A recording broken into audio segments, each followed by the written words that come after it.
사람들이 어떤 학설을 내놓게 되면 그 학설이 정당하다는 것을 증명해 보여야 설득력이 있습니다. 그래, 논문을 쓰게 되면 자기가 하고 싶은 말을 글로 쓰는데 그 글이 정당하다라고 하는 것을 증명하기 위해서 자기가 그 책을 참고했거나 이 글을 쓰는데 도움을 얻던 것들을 이렇게 각주를 해가지고 밑에다가 달아주게 됩니다. 그래서 이러이러한 이론들에 근거해가지고 제 이론을 세웠습니다 라고 해서 자기 글의 내용이 타당하다라고 하는 것을 사람들에게 설득하려고 합니다. 또 심사하거나 그 글을 읽는 사람들이 그 글에 대해서 질문을 하거나 문제점들을 지적할 때 그에 합당한 근거를 들어서 이해를 시켜야만이 그 논문이 인정받게 됩니다. 어떤 경우는 이제 자연과학을 하신 분들은 실험을 통해 가지고 여러 번의 실험을 통해 가지고 실험이 성공해야만이 자기가 말하고 싶은 그 내용에 대해서 이러이러한 실험에 근거해 가지고 근거 자료를 데이터로 이렇게 알려주면서 이것이 타당하다라고 설명을 하게 됩니다. 그런데 이러한 일들은 우리가 사는 여러 영역에서도 그렇게 나타날 수가 있습니다. 예수님이 베데스다 연못가에를 가셨습니다. 근데 예수님이 베데스다 연못가를 가셨는데 그때 거기에는 이제 어떤 전해 내려오는 전설이 있었느냐면은 물이 동할 때 누구든지 그 물에 뛰어내리면은 병이 고침받는다라고 하는 전설이 전해져 내려오고 있었습니다. 그래서 거기에 조금 몸이 아픈 사람들이 많이 몰려왔습니다. 많이 몰려와가지고 물이 이렇게 조금 동할 때 움직일 때면 막 뛰어내려갔습니다. 서로가 뛰어내려가려고 했죠. 근데 거기에 이제 그 소문을 듣고 한 병자도 찾아갔어요. 성경에는 38년 된 이 병자로 되어 있어요. 근데 38년 되었을 때 찾아갔는지 그 전에 찾아갔는데 지금 38년 동안이나 되는 이 부분, 그러니까 조금 더 오래 일찍 갔지만은 다른 사람들이 뛰어내려가니까 자기는 몸을 움직일 수가 없으니까 뛰어내려가지를 지금 못하고, 그래서 아무튼 38년이라고 했는데 이제 왔는지 그 전에 왔는지 아무래도 그 전에 온 사람이었다 이렇게 볼 수가 있어요. 옆에 사람 챙겨주지도 않고 돌봐주지도 않고 그냥 자기 먼저 뛰어내려가는 이런 상황. 그래서 뭐 그 사람들이 고침 받았는지 않았는지 그 부분에 대한 것은 우리가 알 수가 없어요. 내려오는 전설에 의해 그렇게 했었으니까. 근데 예수님이 그곳을 이제 찾아가셨습니다. 근데 예수님이 가셔가지고 예수님의 시선은 38년 된 그 환자에게로 향하셨습니다. 그래서 예수님이 그 환자를 고쳐주셨어요. 그때가 안식일이었습니다. 38년 동안 누워있던 병자가 고침받았으니까 박수를 쳐주면서 이렇게 다 기뻐해야 되는데 박수 치고 기뻐하는 것이 아니라 안식일에 왜 병자를 고쳤느냐라고 하면서 예수님을 이제 다그치기 시작했습니다. 안식일인데 어떻게 이런 일을 할 수 있느냐라는 것이었습니다. 이때 예수님이 이런 말씀을 하셨어요. 내 아버지께서 이제까지 일하시니까 나도 일한다.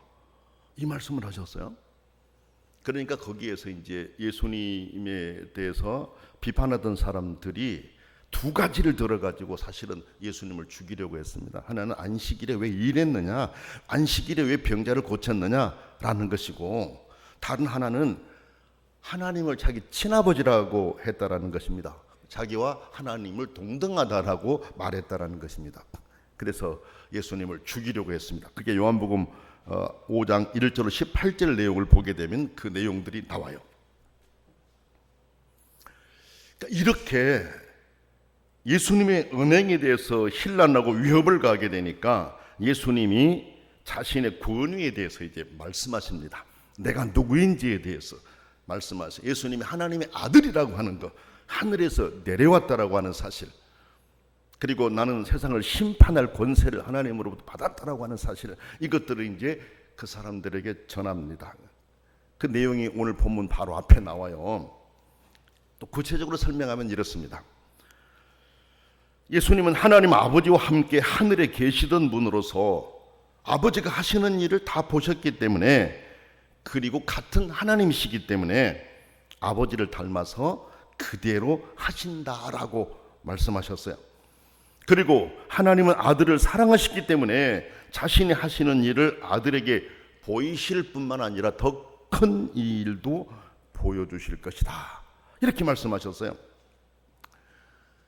이 말씀을 보게 되면 예수님의 행위, 그러니까 안식일에 병 고치는 이 행위, 그리고 다른 행위들 속에 예수님의 어떤 교만과 자기 과실을 드러내려고 하는 것이 없다라는 것을 우리가 알 수 있어요.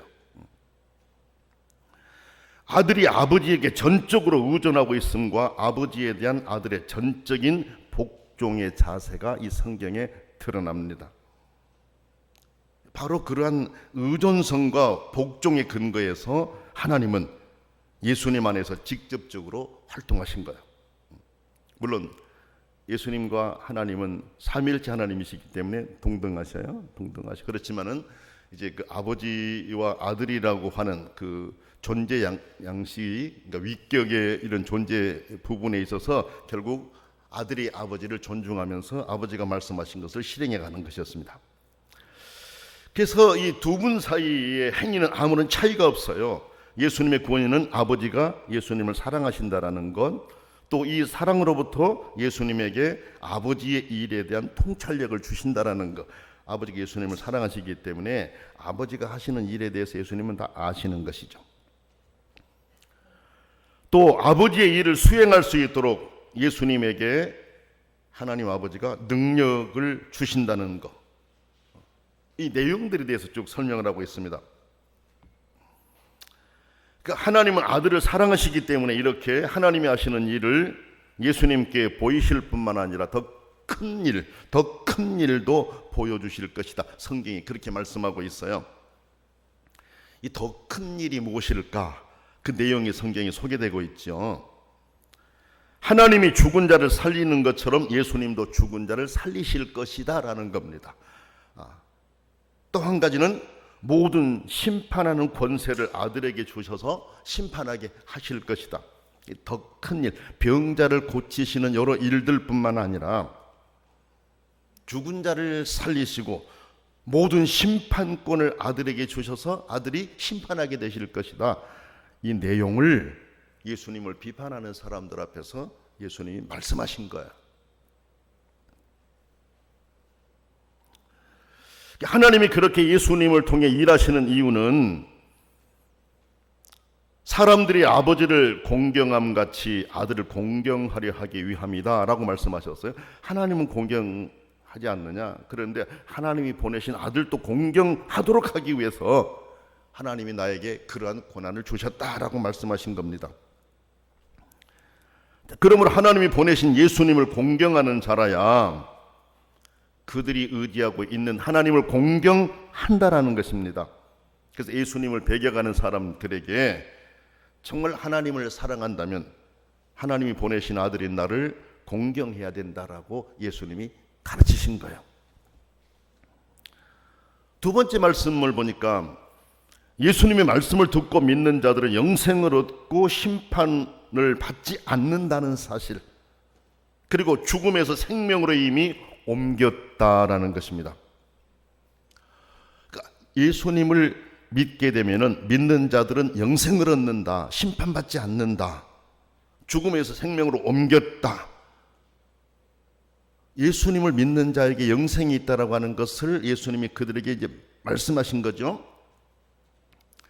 비록 아직 이 땅에 살고 있지만 예수님을 믿는 자들은 벌써 하나님의 백성으로서 생명의 세계에서 살고 있다라는 사실을 기억하게 하신 겁니다. 사실 그렇지 않습니까, 여러분? 우리가 이 세상에 살고 있지만은 예수님 믿는 사람들은 이 세상 사람들과 다르게 살고 있지 않습니까? 이 세상 사람들이 느끼지 못하고 깨닫지 못하는 것을 알고 있지 않습니까? 이 세상 사람들이 하지 못하고 하지 않는 것들을 우리를 행하면서 하나님을 섬겨가고 있지 않습니까? 이미 우리는 이 세상에 살고 있지만 하늘에 속한 자들이 되어 있기 때문에 그렇습니다. 그것을 그들에게 예수님이 이제 말씀하신 거죠. 세 번째로는 예수님께 심판하는 권세를 주셨는데 예수님의 말씀을 듣지 않고 믿지 않는 자들에게는 심판이 임하게 될 것이다. 예수님의 심판은 아버지의 뜻대로 하는 것이기 때문에 의롭다. 이런 말씀들을 하신 거죠. 그러니까 예수님이 안식일에 병자를 고치고 아버지가 일하시니까 나도 일한다라고 했더니 어떻게 하나님과 동등하게 생각하고 말하느냐? 동등하다고 하느냐? 말도 안 된다. 죽이려고 할 때 나는 본래 하늘에 아버지와 같이 있었다. 아버지와 같이 있었고 같이 있었기 때문에 아버지가 하신 일을 내가 다 보았다. 그리고 아버지는 나에게 그 아버지가 하신 일을 다 보이시고 하도록 힘을 주셔서 나도 그 일을 하고 있다. 나도 하나님과 같다. 이렇게 말씀하시면서 심판하는 권세가 내게 있다. 장차 심판할 것이다. 예수 믿는 사람들은 생명을 얻지만은 그렇지 않는 사람 멸망하게 될 것이다 라고 하는 것을 이제 예수님이 거기서 반대하고 죽이려고 하는 사람들에게 이제 말씀을 하신 거죠. 자, 그랬으면 여러분, 예수님이 그렇게 말씀을 하셨으면 그 말씀하신 것에 대해서 증거를 대봐라. 이렇게 나올 수 있을 거 아니에요. 그렇게 네가 말을 했다면 어떻게 증거를 찾을 수 있어? 그 말에 대해서 설득력 있게 우리 한번 얘기해봐 라고 말할 수 있는 거예요. 그러니까 예수님이 그 부분에 대해서 지금 답하고 있는 겁니다. 예수님이 하신 말씀에 대해서 내가 말하는 것은 이러이러한 것에 근거한다.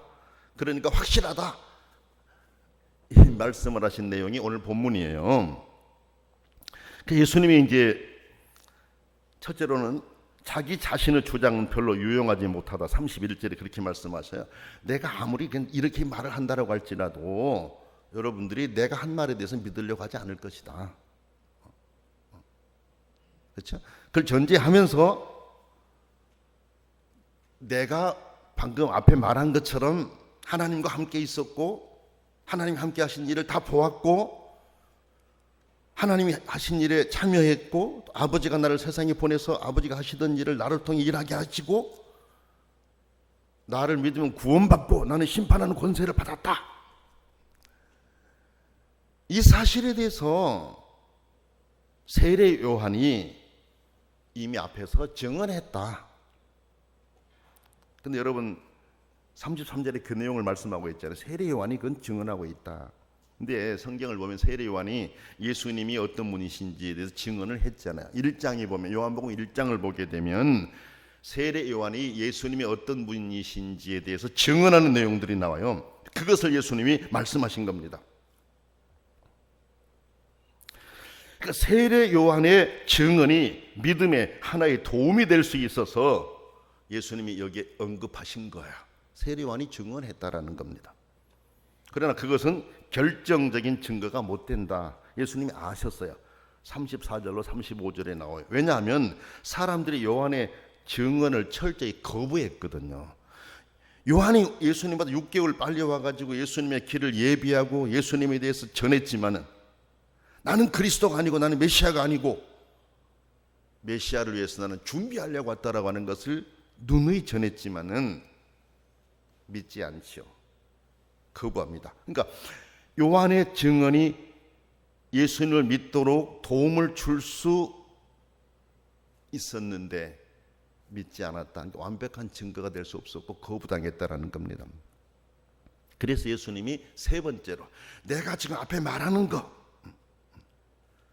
이 내용을 증명할 수 있는 부분, 예수님의 인격과 주장의 결정적 정당화는 예수님의 행동 자체에서부터 생겨난다.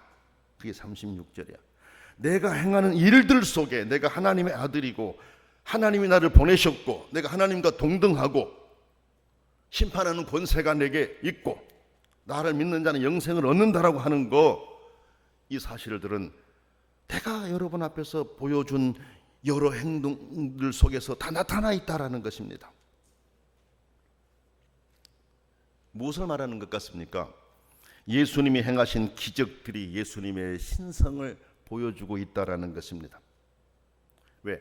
사람들이 할 수 없는 것들을 예수님이 다 하시기 때문에 뭐지? 어떻게 저런 일이 일어날 수 있는 거야? 어떻게 저게 가능한 거야? 그렇지 않습니까? 우리가 성경의 내용을 놓고 보게 될 때 오병이어 사건만 놓고 보더라도 그렇고 무리로 걷는 사건 뿐만 아니라 병자를 고치신 사건들, 수많은 사건들을 다 보게 될 때 뭔가 달라 이런 생각을 할 수 있다라는 거죠.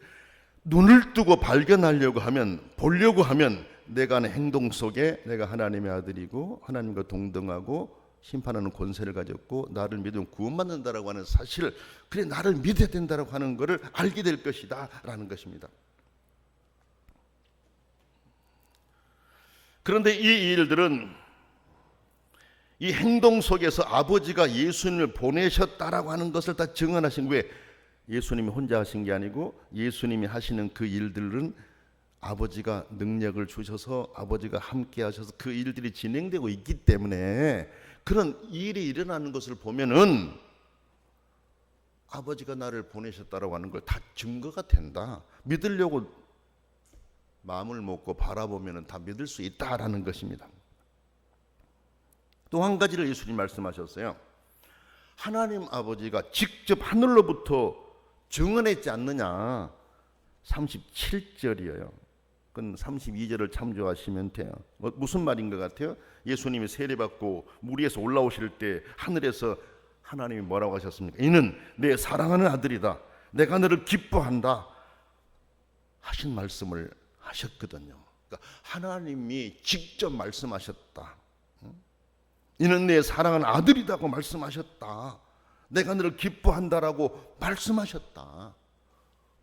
이보다 더 확실한 증거가 어디 있겠느냐라고 말씀하신 거예요. 예수님이 행하시는 여러 일들 속에서 예수님이 하나님의 아들이시고 심판하는 권세를 가지셨다라고 하는 것들, 예수님도 구원받은 구원자라고 하는 것들이 보여지고 있지만 또 하나님이 직접 말씀하셨다라는 겁니다. 한 가지를 더 예수님이 증거를 제시합니다. 성경이 증명한다라는 것입니다. 성경이 증명하고 있다라는 것이죠.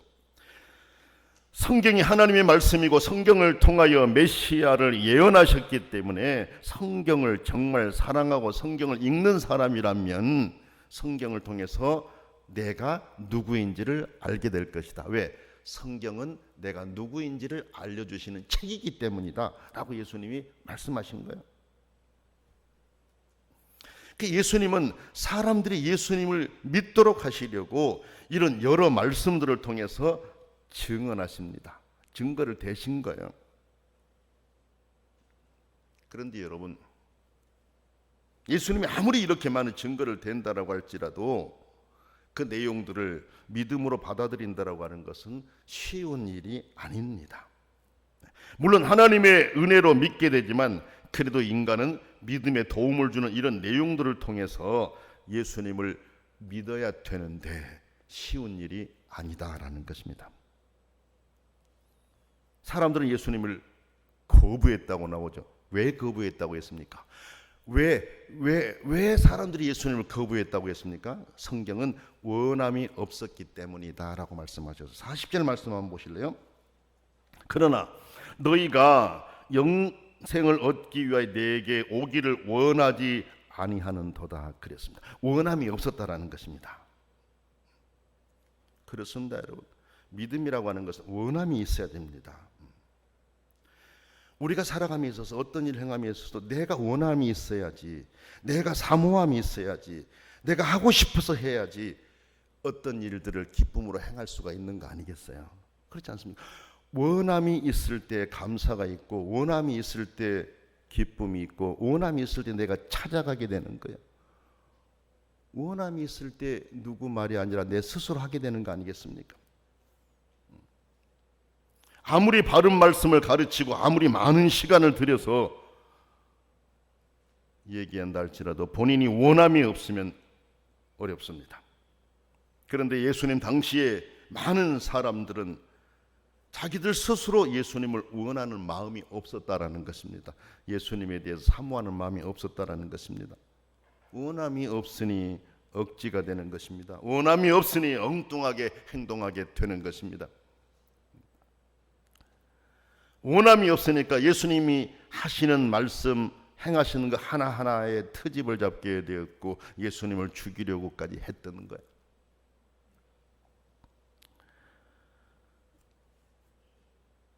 우리가 믿음 생활을 하면서 원함을 달라고 기도해야 돼요. 내 안에 원함이 없을 때는 아무리 목사가 여러분에게 설교를 해서 바른 것을 가르쳐도 그것이 나에게 짐이 되고 그것이 나의 신앙에 있어서 걸림처럼 여겨지게 돼요. 이렇게 돼요. 그렇죠? 하나님 말씀을 가지고 가르치는데도 그 말씀 자체를 내가 거부하게 돼. 왜? 내 안에 원함이 없을 때는 그러는 거예요. 성경에 왜 원함이 없다 그랬습니까? 원함이 없는 것은 사랑이 없기 때문이다 그랬어요. 42절 말씀 보세요. 다만 하나님을 사랑하는 것이 너희 속에 없음을 알았노라 그랬습니다. 그렇습니다, 여러분. 사랑하는 마음이 있으면 마음이 움직이게 되어 있어요. 사랑하는 마음이 있으면 함께하고 싶어지고 가까이 하고 싶어지는 것입니다. 그런데 하나님에 대한 사랑이 없으니 하나님이 보내신 예수 그리스도를 원하지 않고 원함이 없으니 믿지 못한 것입니다. 그러면서도 다른 사람들이 자기 이름으로 하면 영접할 것이다. 예수님이 그렇게 말씀하셨어요. 예수님은 거부하면서도 다른 것들에 대해서는 그렇게도 쉽게 마음을 열어준다는 것입니다. 분명한 증거가 있는데도 믿지 않고 엉뚱한 대로 마음을 돌리는 사람들을 지적하고 있는 말씀입니다. 성도 여러분, 사랑하는 마음, 하나님을 사랑하는 마음이 있을 때 우리는 진정으로 원함이 있어요. 원함이 있기 때문에 행동하게 돼요. 그렇죠? 하나님 아버지를 사랑하는 마음이 있을 때 원함이 생기고, 원함이 있을 때는 누가 뭐라 하지 않더라도 내 스스로의 마음 안에서 움직이게 되는 것입니다. 그런데 성도 여러분, 저와 여러분은 원함이 있기에 예수님을 믿었고 이 자리에 와서 예수님을 예배하고 있습니다. 나는 이 말씀을 묵상하면서 난 참 복받은 사람이다. 성도 여러분도 마찬가지잖아요.